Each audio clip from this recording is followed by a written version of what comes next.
Hello gorgeous peeps, I'm Chris from TechSpert, and today we're going to be checking out one of the biggest, beefiest, most beastly gaming laptops you can bag yourself right now, the Razer Blade 17 2022 edition. This thing is absolutely stacked with sheer power and incredible specs, including RTX 30 series graphics, you've got 12th gen Core i9 Grunt, you've got a massive mighty 4K 144Hz display. There's absolutely no f***ing about here whatsoever though. The Razer Blade 17 2022 is absolutely only for the most hardcore gamers out there, and I'm talking about ones who have cash spilling out of literally every single pocket and preferably stuffed into every single available orifice. Because this review unit right here costs almost $5,000, so frankly I'm kind of terrified to even breathe on it, let alone punish it with the latest GPU throttling titles. Anyhow, I've spent several days putting this thing through its paces now, so here's my in-depth Razer Blade 17 2022 review, and for more on the latest and greatest tech, please do subscribe and ding that notifications bell. Cheers! Now the design hasn't really changed up much at all for this 2022 model. You've got an almighty chassis cut from a single block of aluminium, which weighs a decidedly hefty 2.75 kilos. If it's a portable gaming laptop you're after to actually, you know, take outdoors and stuff, I'd say maybe downgrade to the likes of the Razer Blade 15 instead. This is a massive brute, no denying it, but at least Razer hasn't wasted any space. You've got some nice skinny bezels surrounding that display, so it's no bigger than it has to be. A jazzy light up logo once again adorns that lid. Otherwise it's, again, a smart, streamlined design as usual. With Razer, this thing doesn't look like a downed UFO or anything. And Razer was really bigging up the fact that you've now got an anti-fingerprint coating all over the surface. Does this actually work? Well, I've got to say this thing does still get quite greasy and grimy at times, but at least now you can actually give it a bit of a buffer and clean those fingerprints off. They're not imprinted on there forever. And no complaints with the connectivity. You've got dual Thunderbolt 4 ports here, one on either side, plus 3 USB-A 3.2 ports. You've got HDMI 2.1, you've got Ethernet, and even a UHS 2 card reader. So software, and it is Windows 11 Home Edition running here on the Razer Blade 17. Of course, you've got the usual Razer goodies chucked on top of that. You've got essential tools like GeForce Experience pre-installed by default, so that saves you a wee bit of bother. And then of course you've got the Razer Synapse, which essentially acts as a kind of hub to control every aspect of this laptop. From here you can configure pretty much anything you want, from the keyboard lighting to the screen settings and the performance limits. So as long as the Blade 17 is actually plugged in, you can really push it to its limits in the performance mode. You can tinker with the refresh rates, force that RTX to be used full time. And you've also got the likes of the Chroma visualizer as well, so if you do have a smart lighting setup, you can get those all synced up with the laptop to turn your gaming den into a kind of a mini disco. As for the cameras, well, you got a full HD 1080p webcam housed in that dinky bezel just above the screen there, and it's really rather bloody good. Strong detail levels, and even, as you can see there, super powerful studio lighting in shot. It isn't hazing the visuals, it's still clearly picking up on my face, actually recognizing that it is a face of sorts and fully tracking it no matter where I move. No kind of privacy shield, unfortunately, but you do at least have a tiny little LED which flashes on when the camera's in use, so you are alerted to it being used by an app. And you've got full Windows Hello support using face recognition as well, so you don't have to mess around with pins or passwords. You can unlock the Razer Blade 17 just by gurning at it.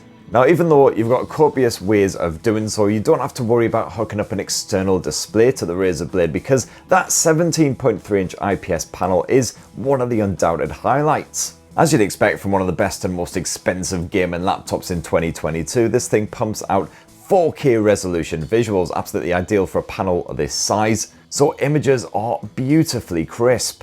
Stunning amount of detail packed into every single frame, and of course thanks to the RTX smarts and everything else, there's no tearing or other visual issues to speak of. Colors are faithfully replicated as well. You got 100% coverage of the sRGB gamut, 89% of the Adobe RGB.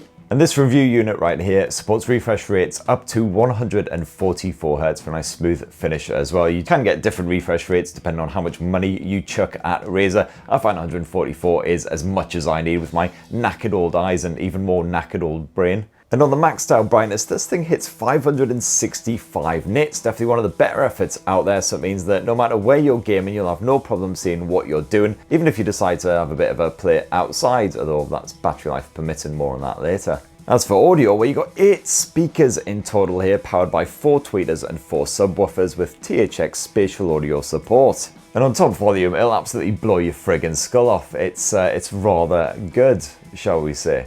But of course, as always, you've got a jack on there, you've got Bluetooth 5.2 support, which is perfectly reliable as well. So if you want to stick a headset on, get truly immersed, or just, have that available mic and everything for your online co-op multiplayer, whatever, job done. So yeah, that display, large and crisp and stunning and gorgeous, but also the real reason you're buying this thing is the grunt, and what you got packed in here is a 12th gen Intel Core i9 processor, specifically the 12900H, backed by a beefy 32 gigs of DDR5 RAM. As for the graphics, well, they're handled by a GeForce RTX 3080 Ti with 16 gigs of GDDR6 VRAM, serving up ray tracing support, DLSS, all the usual goodness. And what can I say about the gaming experience that you wouldn't already kind of know and expect? I mean, basically any title out there, you can ramp up the graphics settings to the absolute maximum levels and enjoy a fantastic silky smooth experience. The only time I saw any dropped frames whatsoever during a game was when I was playing Forza Horizon 5, in which case on the, again, absolutely maximum ultra settings, everything switched on and running, full pelt.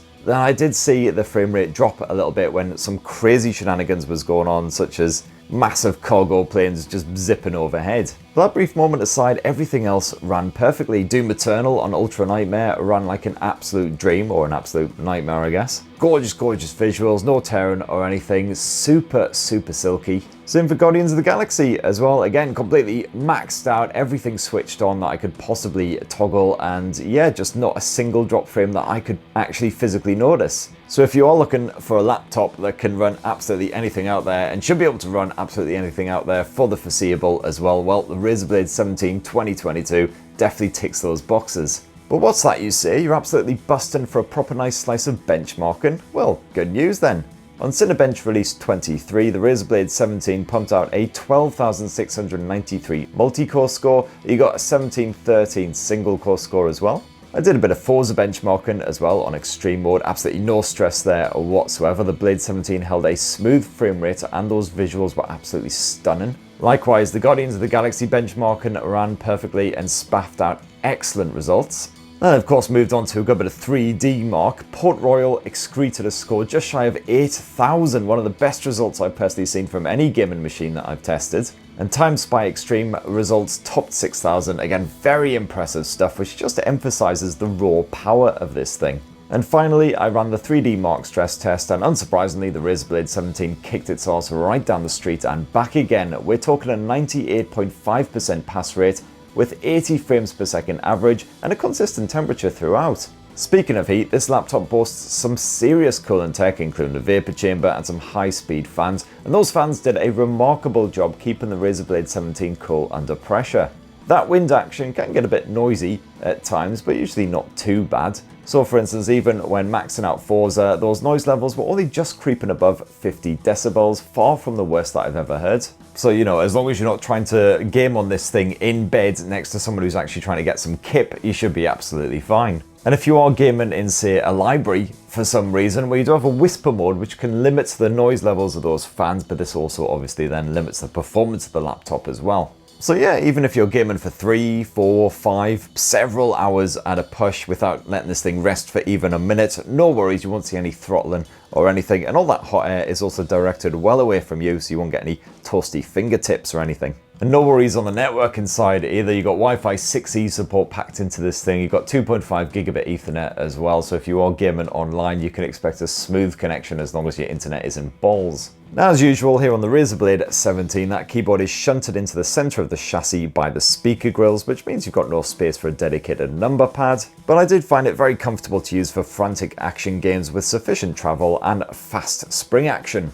And as I mentioned before, every single key on this keyboard can be individually recolored as well to match whatever crazy color scheme you've got going on using that Synapse system. You've also got a PCIe Gen 4 NVMe SSD with your choice of anywhere between 1 and 4 terabytes of storage. I saw read speeds close to 7 gigabits per second in my testing, write speeds almost 5 gigabits per second, so not quite the fastest that I've tested off, but really not far off. And loading times are pretty much non-existent on every single game that I tested, like Doom Eternal, a couple of seconds, that's basically it. I never once found myself drumming my fingertips, impatiently waiting for this thing to do something. And you've also got a spare M.2 slot in there as well, so you can stick in another SSD, again up to 4 terabytes in size if you do find you need some extra space. As for the battery life here on the Razer Blade 17 2022 edition, well, as with most gaming laptops, that is absolutely woeful. You won't even get a full hour of play from this thing before it is proper full-on dead. Not really a massive shocker, and as I say, if portability is what you're after, you definitely do not want the Razer Blade 17, trust me. So that in a nutshell is what I reckon of the Razer Blade 17 2022 after using it as my full-time gaming machine for about a week or so. And I gotta say, I really do love it. The portability is shockingly bad, obviously, and that price, oh my god, the price, it makes me want to cry. But if you absolutely demand one of the beefiest gaming laptops around, one that you don't have to hook up an external display to because it's got an absolute stunner bolted right there onto it, well, you really can't go wrong. As long as you've got so much cash lying around that you literally use a £50 note to light up your post-dinner cigar every evening, then yeah, go for it. So that's what I think anyway, that's my full review, but what do you guys reckon? Are you tempted by the Razer Blade 17? It'd be great to hear from you down below. Please do poke, subscribe and ding that notifications bell for more on the latest and greatest tech, and have yourselves a bloody lovely rest of the week. Cheers everyone, love you!